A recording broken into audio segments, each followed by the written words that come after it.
Salam jumpa lagi Bapak Ibu, saudara-saudariku, orang-orang muda serta anak-anak yang dikasihi Tuhan. Kita memasuki hari Jumat Prapaskah yang kelima, tanggal 11 April 2025.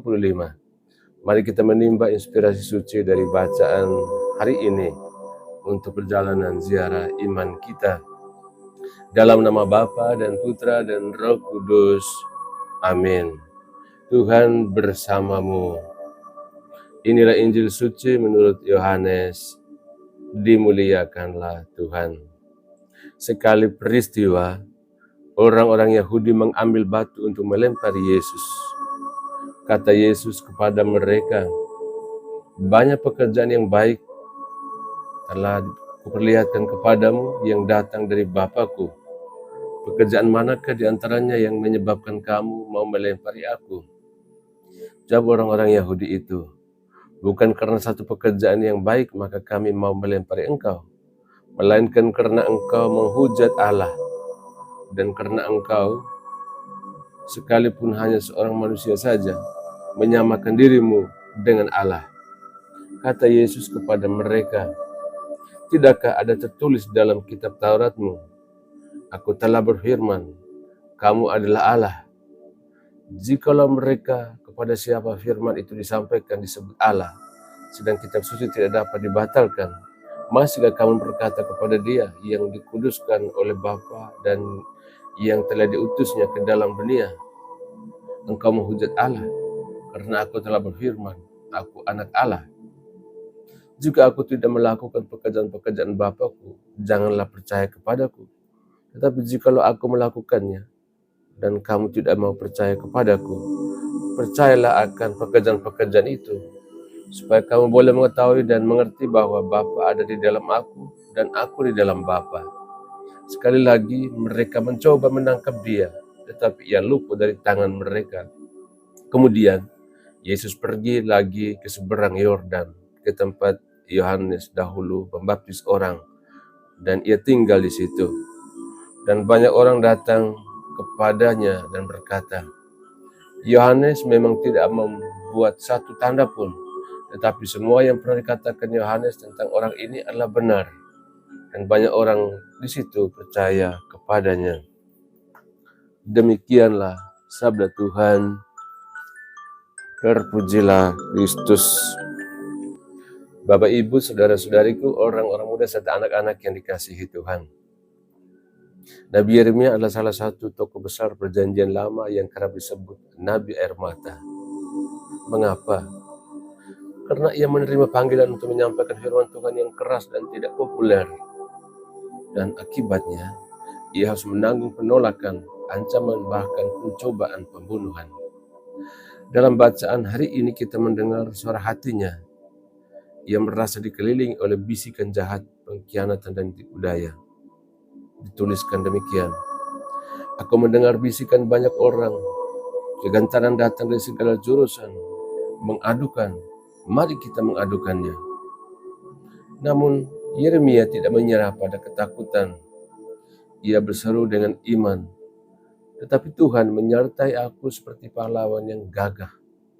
Sebab itu orang-orang yang mengejar aku akan tersandung dan mereka tidak akan menang." Yeremia memberikan teladan kepada kita bahwa iman yang murni diuji dalam situasi terjepit, bukan ketika semuanya lancar-lancar saja. Selanjutnya dalam bacaan Injil Yohanes, kita melihat Yesus juga mengalami hal yang sama. Orang-orang Yahudi ingin melempari dia dengan batu, bukan karena dia berbuat jahat, melainkan karena ia mengatakan bahwa ia dan Bapa adalah satu. Tuduhan terhadap Yesus tidak berdasar. Bahkan ketika ia melakukan banyak pekerjaan kasih, menyembuhkan orang sakit, mengampuni orang, membangkitkan orang mati, mereka masih saja tidak percaya pada Tuhan Yesus. Namun Yesus tetap tenang, tetap sabar, tetap mengasihi.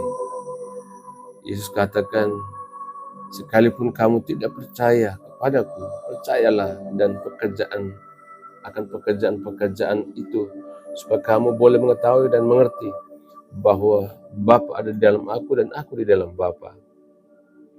Dan Yesus mengajarkan bahwa karya kasih lebih keras berbicara daripada kata-kata. Saudara-saudari yang dikasihi Tuhan, dalam hidup ini, kita semua pernah mengalami hal yang sama seperti Yeremia dan Yesus. Disalahpahami, dicurigai, disudutkan, meskipun kita tidak melakukan kesalahan.